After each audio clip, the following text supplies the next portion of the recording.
Okay, class, this is part 7 of 2 from Galilee. But, Father, what, what of Joseph? Joseph is fine. He couldn't make the journey, but he sends his greetings.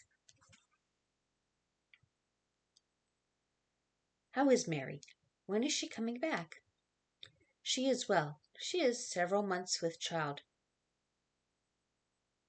It is not truly so great a dishonor that a man finds his own bride too fair to wait for the wedding feast. There might be more happiness in Israel if more couples loved each other in the manner of Isaac and Rebekah. I love Mary.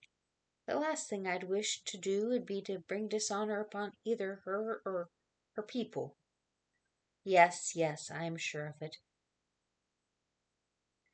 It is my house that threatens disgrace to that of your father.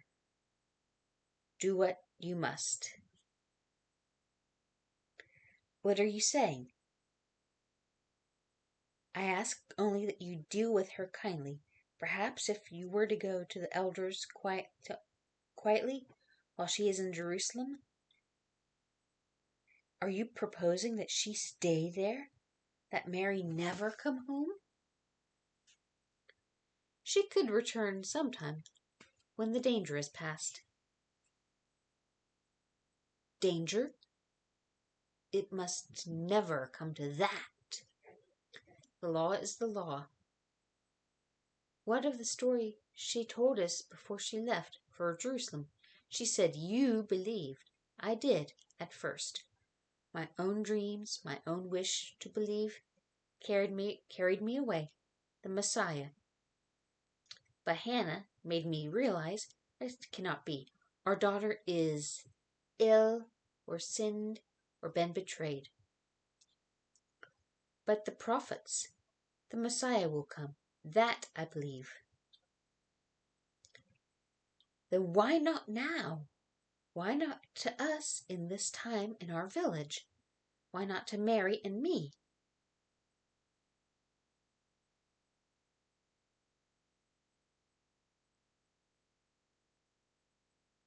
Why not now? Why not to Mary? Why not now? Joseph, Joseph, be still. I am sent from God to tell you that you must not fear to take Mary for your wife. The child conceived in her is of the Holy Spirit, as she has said. She will bear a son, and you shall call his name Jesus, for he will save his people from their sins. Do not mock me. Be still, be still. Remember what was promised. Behold, a virgin shall conceive and bear a son, and his name shall be called Emmanuel. Joseph, son of David, delay no longer in taking Mary as your wife, but know her not until she has borne this Holy One.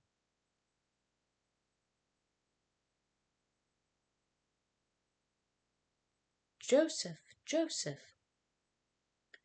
is this where you have been all night? Mother and I have been looking everywhere. You'll have to look after the shop while I'm gone. Gone? Gone where? To Jerusalem, to claim Mary as my bride, to bring her home to our house.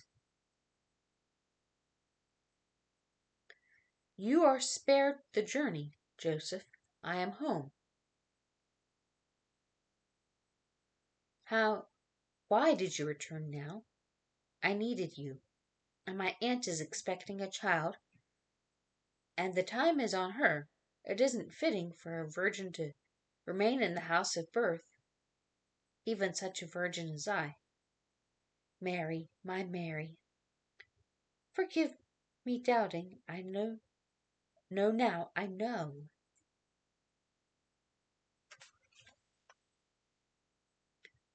She is back, you say?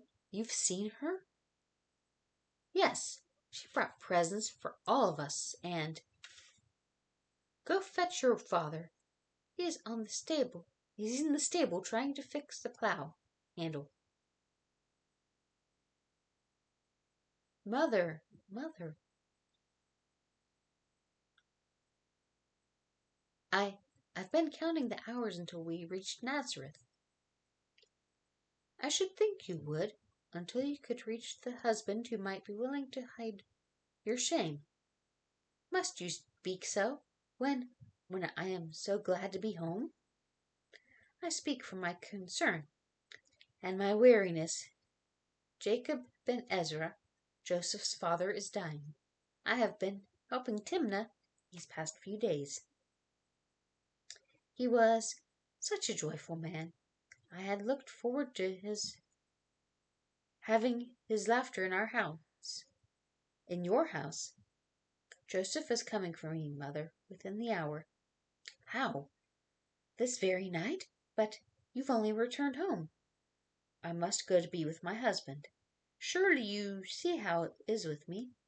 I must spare you further hurt, and go to my husband's house. It is not finished. It lacks only a portion of the roof. We'll sleep there this night, and we will go proudly into the house together, mother, knowing how great a thing has befallen us. No matter what the people are saying, they are wrong. The child I carry is the child of no man, but of him who created us all. I wish you could believe for your own peace.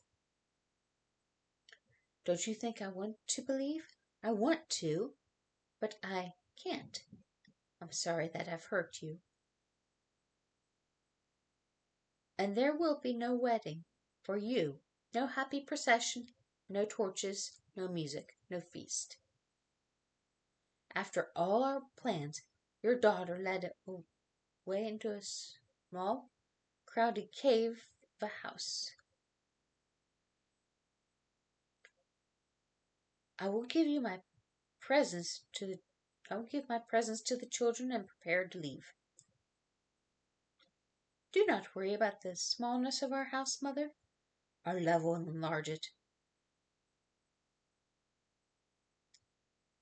Hannah, Hannah, I've come to see if Salome can attend my daughter Deborah for the wedding, since poor Mary is no longer eligible. Don't speak so of your brother's daughter, Mary. Mary is happier than any maid in Nazareth. Happy? Why is that? And why not? In spite of all the evil lies, Mary is happy in the knowledge of her own purity, her own wonderful marriage, and her fine husband. Cora, you're a good Jewish woman. You know that certain prophecies are to be fulfilled. Mysteries.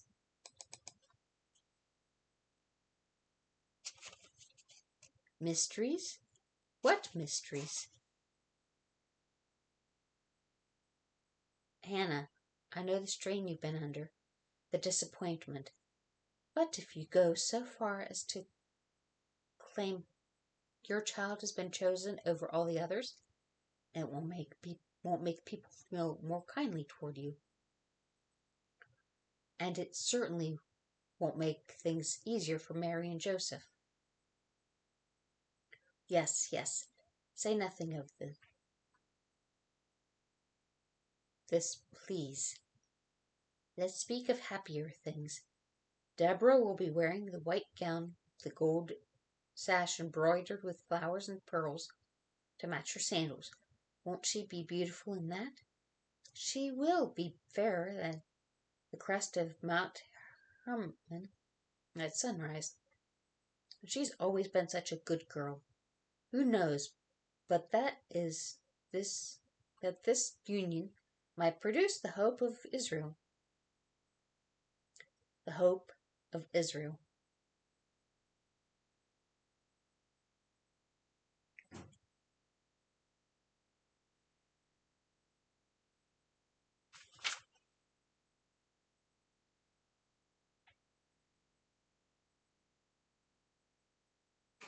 Joseph and Mary, my cousin.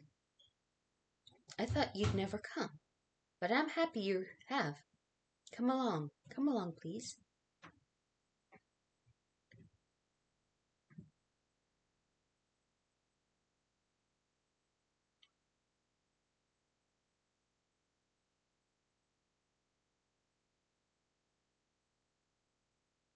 That circle means the cold will be upon us soon. Winter will be on us when the little one arrives. It was a lovely wedding, wasn't it? I'm sorry we had none. I'm sorry I spoiled it for you. You could spoil nothing for me, Mary. You are my life. Then I spoiled your life. No, it was just my fate to love you. It was your fate to be also loved by God. Perhaps that circle of light in the sky is a good omen for our cousins. I hope they'll be happy, though their lives could never be like ours. Love has seldom been considered important to a happy marriage in Israel. Perhaps one day that will change. I feel our child will change so much. Things that affect people like us who know the meaning of love. I must see about laying by my more firewood. It will be a cold winter, and I must sew more clothes for the baby. Are you afraid? Not so long as you are with me. It will be a cold winter. Yes, listen to the sound of the wind. Jacob always loved that sound. Hush, Timna, don't think on it. I'm glad Mary has come home. She's a great comfort, and Jacob was looking forward to having a grandson to teach his trade. Hush. Sit here, Mary. I have to knead the dough and set it near the oven to rise. When my time comes, you will serve me as midwife, won't you, Mother? What about Timna? She isn't the midwife. You are, and I wouldn't feel safe with anyone else.